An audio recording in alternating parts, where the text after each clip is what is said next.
for a while. Kazmich has not started with a standard support item. He's went with more wards. If he can get some lane control early on, Alliance might have superior warding, which could potentially enable Shook to make a couple extra plays out of the jungle.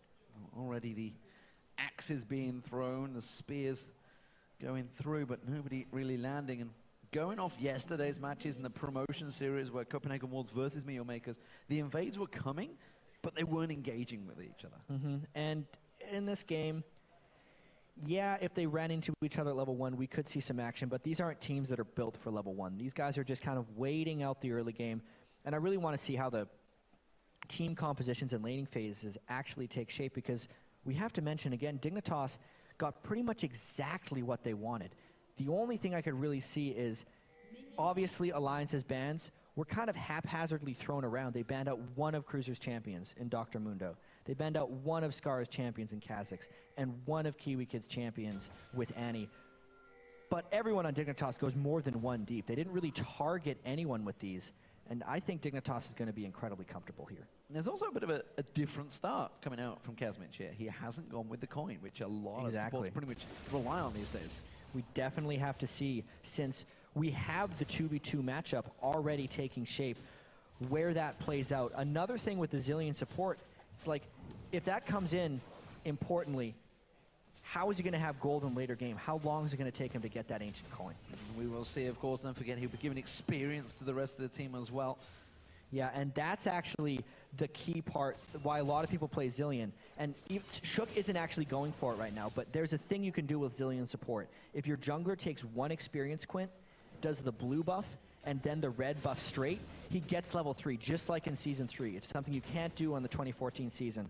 And we were talking actually with the NIP guys about that. They were telling us about Kazmich's strategy with support Zilean, but Shook is doing the slow jungle clear. He's not going for the rush level 3. He's just happy farming. So we'll see who really goes for the first attempt, the first kill at the moment. It's a slow start, as I kind of expected between these two teams, because there's a lot of honor on the line, a lot of bragging rights on the line, and also for Alliance, a lot of hype on the line behind them. So Dignitas, there's no real pressure on Dignitas really coming into this game. No, they're definitely the underdogs here. People aren't expecting Kiwi Kid to do well on support. Everyone is just kind of saying, oh, he died the most in the top lane. Let's just move him down to the bottom lane as support. What does that really solve? How is he going to play against world-class bottom lanes? But if there's a time for him to succeed, it's when there's not too much pressure on him, because no one's expecting him to succeed, and Tabs and Kazmich don't necessarily have world-class synergy yet, since they are also a very new duo. But I would argue that Tabs potentially has more experience than Cutie Pie as well, because while he obviously came in quite low, it's going to be a gank. They're going in towards Kiwi Kid. They've already put the slowdown on the bomb. Can they land the cocoon? That's going to be the important one. The cocoon doesn't land, but it's Shook that lives up to the hype and gets first blood. That was a very impressive, just brute force gank that went through. Cutie Pie is always going to be pushing the lane. And the fact that just the Zilean slow, which lasts very long, by the way, was enough to let everyone catch up and kill him is a dangerous thing for Dignitas. That gank will continue to happen if Alliance wants it. Well, right now, the top lane, they're going to poke back and forward. Cruiser the Bruiser, or just Cruiser as he's known in this one, is going to struggle out against Renekton early on in these levels. Yeah, that's the thing with the Shyvana versus Renekton matchup. You pick Shyvana against Renekton because you can keep up and farm, and then once you hit around level 8 with Shyvana, you can start outscaling.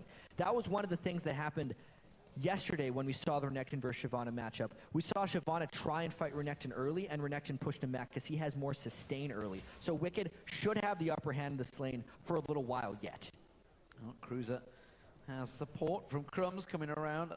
But unfortunately, he just passed straight through a ward. Wicked will be aware of his presence, but hasn't backed away. And Wicked, used to famously be known for basically not using wards because he had full confidence in his abilities to escape the ganks. And he always has a great game sense of where things are coming from. This is gank number 2. Going straight in for Cutie Pie once again. Is the cocoon going to come through? No. This time, Spell Shield was used at the right time by Cutie Pie, and he does back away. I still feel like that was a relatively successful gank, though, because Shook didn't take that much time. He ran directly down, got the gank off, got AmaCutiePie really low, which will have a heavy impact on the lane, and then went right back to sweeping through the jungle. So it was an efficient gank that did a pretty good job of getting CutiePie low. Taking some burst there, but no follow-up really. KiwiKid really targeting on Kazmich because Tabs is staying so far back in this lane. And he can, because at the moment, there's no gank pressure from Crumbs, since Crumbs was spotted in the top lane ward by Wicked, and Kazmich is free to kind of do whatever he wants, since there's no way AmaCutiePie is committing on him because he's so low from the previous Shook gank. Let's have a look at that mid lane. We haven't had a great deal, although saying that, Kazmich is about to get leashed out here, slowing down, but again, no follow-on. He's just going to keep on the aggression himself, and that's going to force Kazmich to back off. Didn't have to use any flash, though, to get out of that one. Crumbs is coming around to try and help out, warding that tri-bush. And there's actually no ward coverage from Alliance right now in their bottom lane. Yeah, all of their wards are still pretty much sitting in Kazmich's inventory. He started the game with sight wards and vision wards, still got them right there. And he actually picked up a Doran shield. Since they got Kazmich so low, they're just trying to take that dragon. Good pressure coming out. Oh, the cocoon just flashing past on Skara, but it will be the dragon and his Dignitas that will be taking it. That's going to keep them up in gold because they have started to fall behind from lane phase.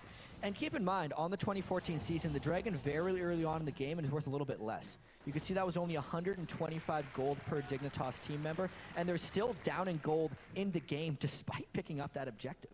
There's a big advantage done to be cleaved out in that top lane by Wicked against Cruiser. Cruiser forced on towards that turret. 15 CS behind once again. Froggen just lingering off in the bush, trying to land that spear on towards Skara, but instead takes a barrel in the backside for his problems, and they have both hit their ultimates, so we'll see whether they start coming into play right now, though. Crumbs is starting on that blue, and of course, Skara is going to come across and pick it up. And we haven't even talked about our featured matchup right here with Skara against Froggen. It seems like they're farming pretty close. Can he steal this? Yes, he got can. It. That was just a really heads-up play by Froggen and a bit of a lazy play by Skara and Crumbs. Skara was very obvious about when he was going to be going and getting his blue buff, and Froggen knew which direction Skara went, so he could safely throw a spear just to check. And then Crumbs and Skara didn't time the barrel to kill right as he threw it. The spear preempted it, and Froggen got the blue. And that, of course, gives the blue to Shook. We'll see how he uses that one, because at least, well, he can benefit from that one quite heavily. Already going for that jungle invade. He's actually going to find Crumbs at the red buff. Yeah, this could be rather dangerous since Froggen is already pushed up. Crumbs is only level 5. Shook's going to try to combo. He's going to go straight in there, and you can see Crumbs having to hit that ghost already to get the hell out of there. Dodge, and immediately he's going to try and follow through. Puts a lot of poison damage down into Crumbs. That's going to force him away. Meanwhile, down the bottom, Kazmich trying to use the bomb on himself and KiwiKid. Tab's actually out of position, uses the Cullen, catches him perfectly. CutiePie uses that barrier. Is it going to be enough? Gets the ignite down, and Kazmich hasn't hit level 6, so can't get his ultimate off, but it's going to be a double kill for Tabs.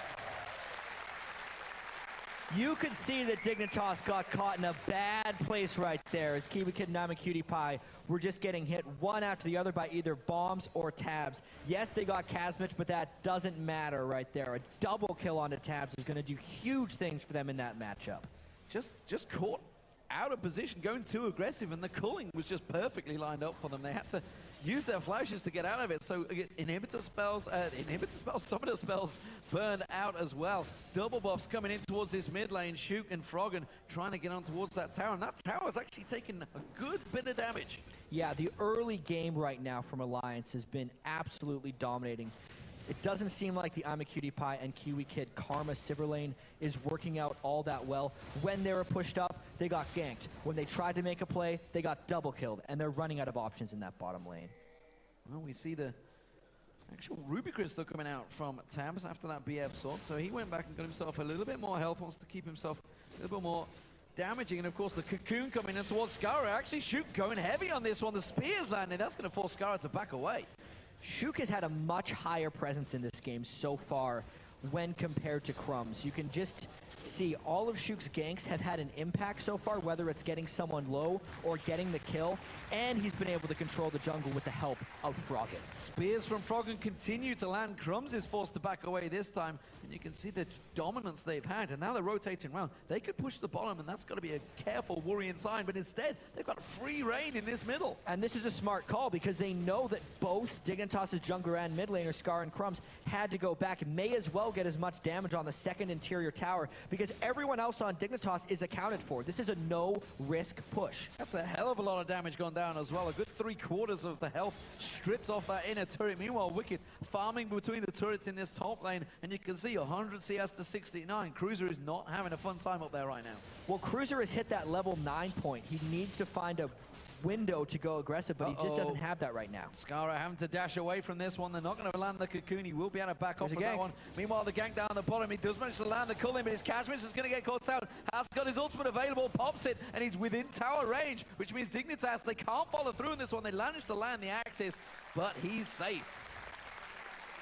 Dignitas had to give a lot of respect to Tabs' damage while the revive was timing up. I think they could have gotten a kill, but it would have costed them. And since Crumbs ganked the bottom lane, Skara doesn't have any help in this mid lane. They're going to lose that second-tier turret. That's an inner turret going down, and, well, Alliance suddenly turned that aggression around to get 2 turrets along the mid lane. And Skara's thinking, I'm going to start needing help here. We see Crumbs just off at the side of the walls, but there's not a lot of help coming from there. And looking in the top lane again, look at Wicked. He's been between these lanes the entire time, and he's just farming away like nothing ever happened to him.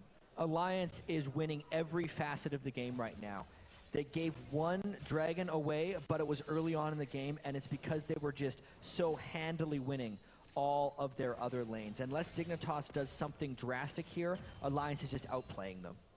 KiwiKid has been focusing Kazmich as much as he can. He is landing the shots, but there's just not a lot of follow-up coming in right now. Every time we see the boomerang blade coming out from QtPie, it's just falling short because, of course, Kazmich only can speed himself up even if he gets slowed. Yeah, and Kazmich not starting with that ancient coin has only cost him about 180 gold in gold generation now that he's picked it up right now. KiwiKids has gotten him about 210, whereas Kazmich is sitting around 50. So it's not that bad of a thing based on the lane advantages they were able to grab with that early Dorn shield as well. Things are going well all across the map. Well, 20 seconds until Dragon. We see Cruiser heading south, looking like they're going to try and set up for this one. But Wicked, he doesn't really care about that. He's continuing to stick in that top lane, keep farming going. Meanwhile, they're trying to get the pressure down. You can see KiwiKid's going to try and chase onto this one. He has got a good leash on towards Tabs, but pops the Culling and could try and turn this one around. We see members of Alliance also coming around the side there. They know that the blue buff is up. They're going to see if they can steal it again. And this is not a thing they can steal since Shyvana is down in the bottom lane. This is going to be something where Alliance has to concede because Wicked is getting a tower in the top lane. We'll see how long he sticks up there. Looks like he's not going to be making any moves, so instead it is all going to be about harassing Dignitas on this dragon. And they've got 4 members of Alliance around here with spears and the Culling available. Actually, the Culling's not up at the moment because it was just used. So Dignitas are going to have to try and brute force this one. It is a 4v5. Wicked is not there yet, but we could see a fight anyway. QtPie caught out. Bomb goes in. Shoot goes deep and immediately gets caught out. But that's the Zilean ultimate once again playing its role. And it stopped them fighting the dragon right now. They're going to chase back in. The dragon has reset itself. They flash out of it. KiwiKid in trouble. Wicked is now joining the fray. And Crumbs is in all sorts of trouble. He's going to go down. They get across on towards Cruiser. Cruiser's going to get caught on. Froggen and Wicked will chase on this one. Meanwhile, across at the blue buff, they are chasing on towards QtPie and Skara. Now they collapse on. That's going to be a speed buff coming out from KiwiKid. They should get away from this one. The spear's coming through. Spell shield comes out from QtPie. That will be enough to save him. And now they make claps onto Froggen. The spear's coming through. Skara's one more barrel. He bounces across the belly slam. Skara gets a return kill. Even with Froggen going down, Alliance is just one step ahead of Dignitas right here. They delayed long enough by using the Zilean, and that's a lot of synergy that already exists between Shook and Kazmich, which shouldn't really be possible since they haven't been around for that long together. But Shook, knowing that he could take the death early, saving his repel until after he died, just so he could escape over the Dragon Pit, is all Alliance needed for Wicked to come all the way from the top lane and arrive at that fight. It was a 2-for-1 and a Dragon to boot. You know, just thinking back to the last time I maybe casted a Zilean, I think it was actually Salsa for CLG back at Gamescom 2011, I think. It's a long time ago when it was mid lane, of course, when he stepped in for mid lane. And ironically was the last tournament CLG won. Well, as long as you can get through the laning phase with support Zilean, and you don't get out-harassed or beaten down or lose out because you don't have enough sustain, the ultimate in itself is enough that the support can bring. He's also adding very good speed ups to help counter the speed that Dignitas has from the Karma and Sivir, and things are working out fantastically. Well, so far, let's have a look at what items they've been picking up, because yesterday we saw a couple of disparities between them, and again, Tab's now going for that Bloodthirster. Yeah, that seems like the right thing to do. You know he's going to be going for a Trinity Force next, but based on Lucian's crazy AD ratios, getting the Bloodthirster first is the right choice. Yeah, I mean, you compare it to what Maklik pulled out Infinity Edge, and we were quite surprised by that one. So this is the going with Lucian build. a standard build, and remember, Tabs was famous for making the Legolas build effectively on. Caitlyn was using it on. Yeah, and Varus and every AD carry he wanted to play. There's a lot of action brewing down in the bottom lane. The jungler's facing off, and the meanwhile, Wicked and Skara are going to get back meat on in his mid lane. Shoot will be able to throw down that cocoon if he goes to get away, but the bottom lane, we see Froggen also rotating around. He's right behind these 3 pair in this bottom. Yeah, and there's a chance that in this game, it's going to turn into Froggen Spears controlling things right now. He's getting a lot of ability power, and Alliance is almost a little too strong for Dignitas to fight heads up. Alliance all gathering in this bottom lane. Now some good boomerangs though coming out from Army Cutie Pie. He does manage to get the spell shoot down, pops the ultimate. Is it going to be enough to turn it back around? The turret's gone down. I'm not too sure why myself, but there is 5 members of Alliance here and 5 members of Dignitas, and they want to fight. That's going to be the cocoon landing on Key Wicked. Wicked gets straight in amongst them all, pops it down. The culling coming behind. It's the Crumbs that manages to tank all that damage away, and nobody going down, but a lot of ultimates exchanged. There is not much coordination with Dignitas right now. And those spears are going to continue to crush them. Froggen gets to throw those every couple of seconds with that blue buff and the Athene's Unholy Grail. And Dignitas is down their big move speed skills right now because I'm a Cutie Pie used his ultimate for nothing. Tabs, meanwhile, tries to keep the poke going down. This could be the second inner turret of the game for Alliance, and they keep on pushing through. There doesn't seem to be an answer from Dignitas. That was a 5-on-5, and really it was just Alliance that kept brute forcing their way in there. They have the siege minions with them. They will get wiped out by Cutie Pie, but they're up to the inhibitor turrets, and we're only 17 minutes in the game. 5 turrets to 0, D-Man. Every lane for Dignitas lost, and that's obviously a group effort. You can see this kind of stuff all the time. Is it Shook? Is it the laners? It is definitely a combination of the two. Wicked did that top lane all by himself. That was completely him just beating up Cruiser early on in the game. Shook did make multiple appearances in the mid and the bottom lane, and that has to contribute to their dominance. Kiwi Kid forcing Tabs just away from this one, but it's 4 members of Alliance that have stormed this top lane and taken that final inhibitor, inner turret of the game. Wicked trying to get on, he catches on towards Crumbs. Crumbs forced to back away from that one, but it's another turret down. It's now 6-0 for Alliance. Very rarely will you see a comeback from 6 turrets to 0. And this is the real issue that Dignitas is running into right now. They actually have a very good teamfight composition, with all the move speed that they would be able to put together so that Cruiser and Crumbs could train down people as a very strong tank line. And that's great because Alliance has a poke composition right now where Nidalee and Lucian and even Elise want to just take pot shots at Dignitas where they're at the tower. And normally your counter for that with Dignitas' team is to force team fights, use a Sivir ult, and run in. But if they're down 8,000 gold, even if they fight them straight up and they don't get poked down and a fight starts with everyone at 100% health, they would still lose. They would still lose that fight. Well, there's going to be an unhappy Skara as he checks out that blue buff and realizes it has been taken by Froggen once again. He hasn't actually had that blue buff, I don't feel, in this game at all. No, Scar has had it, I think 100% denied from him.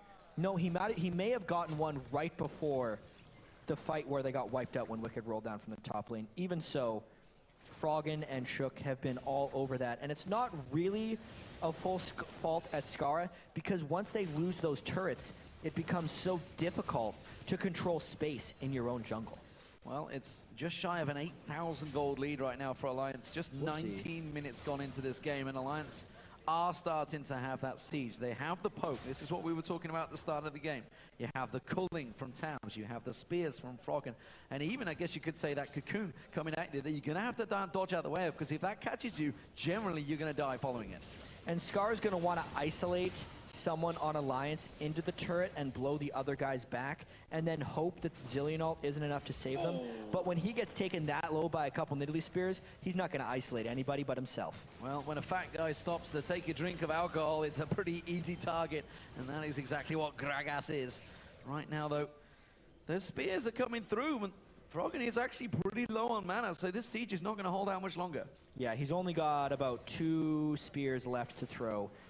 He's at 180 mana, no blue buff on him. They might think about getting more here, but they're actually in a bit of dangerous spot. They're going to go for it. Skara gets dropped straight away. We see the ultimate coming out from Cruiser, but the Culling catching on to all the Dignitas right now. Just off of the side, Shoot gets the revive gone in from Kazmich, and, well, Alliance once again fight through that one with no problem. Skara tried to go in to isolate, but in getting in range, he got stunned and killed. Shoot catches the cocoon, and that is an insta-pop on Kiwi Kid. That's going to be the inhibitor turret going down. They will back away from this one. I don't think they're going to go for the inhib turret, the inhib at the end. But, of course, Dignitas coming back into this one. Cutie Pie doing his best to keep them at bay. And his best just isn't good enough right now because he has just the Bloodthirster and Home Guard boots because they've been defending so hard. No one on Dignitas has their head held high right now. That's the one. I think it's the one to say. Because they've just been getting dominated. 7 turrets to 0, plus the inhibitor. Skara not even able to get his ultimate off in team fights. I'm a Cutie Pie has not had a relevant on the hunt from Sivir this entire match. And Cruiser and Crumbs, as a tank line, haven't even been able to get into damage range in most of these fights. And, you know, we were talking about Elise and Evelyn being played yesterday. Well, Elise was banned out pretty much yesterday, but now we're seeing the actual build we were expecting from Evelyn players. Yeah, he's been able to get a lot of Magic Pen. Yes, you get the 1 tank spirit with the Golem Soul, and then you just go Magic Penetration. The Leandries is good for taking down Crumbs and Cruiser as tanks, getting that % health burn in there, and there just hasn't really even been time for the tanks to build magic resistance as well, so he's actually kind of burning them a little bit like squishies. Well, of course, the Rabadon's death cap on towards Frog, and we did see an 840 ability power Ziggs yesterday, so I'd be amazed if we get close to that one today. We'll see if we do. The game would have to go a little longer. 348 ability power for Froggen already, so the spears are going to be doing a lot of damage. It is Alliance once again on towards the Dragon. This time, Dignitas have no answer. No. I mean, if Dignitas didn't have an answer at the last inhibitor, I mean, look at this. What just happened? It's an 11,000 gold lead, 22 minutes in. Dignitas has to start thinking about regrouping right now because Alliance gave Dignitas kind of what they wanted and just had a much better plan for it. Well, I mean, let's be fair to the top lane. Renekton versus Shyvana. Renekton will win those opening couple levels, which has happened. Skara getting caught out. He's going to go down. He's dropped before he gets a chance. The culling was what finished him off, which is something you don't often see, by the way. Tabs doesn't have to get away from that tower damage, but again, it's the cocoon that starts everything off.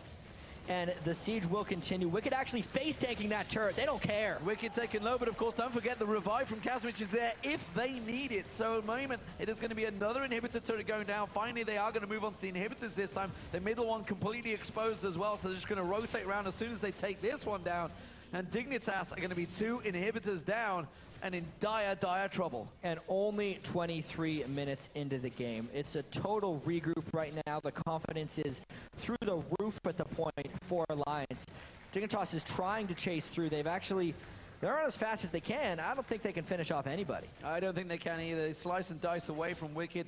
We saw Tabs getting caught out, but the speed boost from Kazmich straight away. Shoot throwing out those spiders, and honestly, Crumbs, if he keeps chasing this one, I think they may turn around on him. Already Wicked, that big front tank-loaded Renekton will just turn back on towards him, force them away. They force them far enough outside the base that they could actually fight.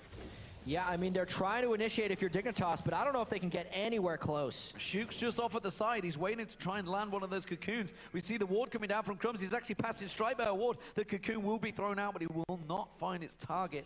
And Dignitas back away. I'm really trying to figure out here what Dignitas does in the next matchup. Because Skara was on his Gragas. Froggen's Nidalee isn't something he's even played too much of. The spears have obviously been huge for him. I think you actually throw in a Nidalee ban just because it kind of gets rid of the poke. And then if you're Dignitas, you just try and pick stronger early game laners. Because Alliance has proven in this game how well they can really choke out Dignitas once they get an early lead. I was just wondering, Crumbs in that top lane was pushing through, and he's actually 4 levels behind Wicked now. Wicked doing a fantastic job in that top lane, been charging up on his own, been doing a fantastic job, pretty much free farming that top lane as well. 231 CS to 170 now, so he's a long way ahead in terms of farm, and has got the tank build required, the Sunfire Cake, the Randian's Omen, and now the Hex Drinker. There's no lot that's going to stop Wicked jumping on them. And let's not forget the gold value of the level advantage and how much that is being aided by Kazmich's 8% experience boost on Zillion. Every level you get on a champion is worth somewhere between 500 and 700 gold. And the level advantages across the board on Dignitas are about 2 levels per role. So it's not just the 12,000 gold, it's all the levels and experience too. Well, Froggen's running interference, throwing out the spears along with Wicked. It's a 3-man Baron, and really there's not a great deal that Dignitas can do about this. They're trying to get close, but now the Baron already is on them, and they're going to be turning and running from this one because Wicked and Froggen, the old EG partnership, are looking for kills. Yeah, they're playing this one out right now. They can do almost anything they want. Wicked's going in by himself. Everyone's trying desperately to catch up to him so they can have part of the party. Pops that Dominus, and it's a 5-man chase from Wicked. He's tanking up 2 turrets as well. The spears keep on coming through, but he is just so strong. It's Cutie Pie they're going to single out. The barrel comes out, but from Skara, Skara already dropped. Tabs gets in there, and Dignitas are just melting away from this one. Alliance have absolutely dominated game 1. Europe will take the first victory here. Alliance, 26 minutes into this game, have looked unstoppable against Dignitas. Yeah, that's the word for it.